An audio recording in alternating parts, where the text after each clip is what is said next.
అనుకున్నదంతా అయ్యిందండి. ఆఖరికి విజయలక్ష్మి గారు కూడా వచ్చేసి నా కొడుక్కి ఓటేయద్దని చెప్పేసి ఇండైరెక్ట్గా మోకం మీదే ఊసింది. కనీసం వైసీపీ పార్టీని కూడా సపోర్ట్ చేయలేదు.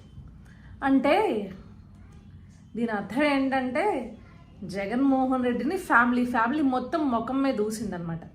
ఇప్పుడు నాకున్న కన్సర్న్ ఏంటి అంటే, ఎలా వైఎస్ షర్మిల గారు ఈరోజు ఈ జగన్మోహన్ రెడ్డికి, నియంతకి, భారతిరెడ్డికి, ఈ సైకోకి ఎదురు తిరిగి ఆవిడ పోరాడుతుంటే,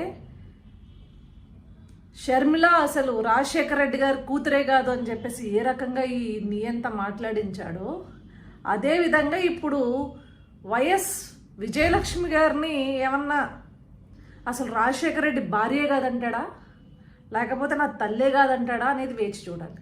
ఎందుకంటే కులదేవతల దగ్గర నుంచి ఎక్కడో ఫారిన్ కంట్రీస్లో ఉన్న వాళ్ళ దగ్గర వరకు అమ్మలక్కల బూతులు తిట్టడానికి సిద్ధంగా ఉంటారు. పాపం వైఎస్ విజయలక్ష్మిని కూడా పాపం ఆవిడ కూడా చాలా గుండె దిటవుతూ ఉండాలి.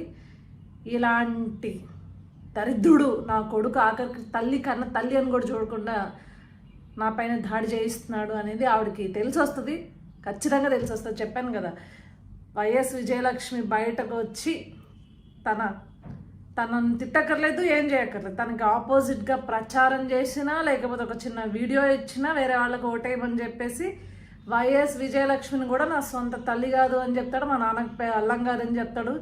అంతటి సమర్థుడు జగన్ రెడ్డి అని చెప్పాను కదా. సో చూడండి, రాబోయే 2 రోజుల్లో ఇదే దాడి ఆవిడ మీద కొనసాగుద్ది. ఈ పేటీఎం గొర్రెల దగ్గర నుంచి ఖచ్చితంగా దాడి అయితే ఈ పిల్లని సజ్జల భార్గవ రెడ్డి గారితో చేయిస్తాడు.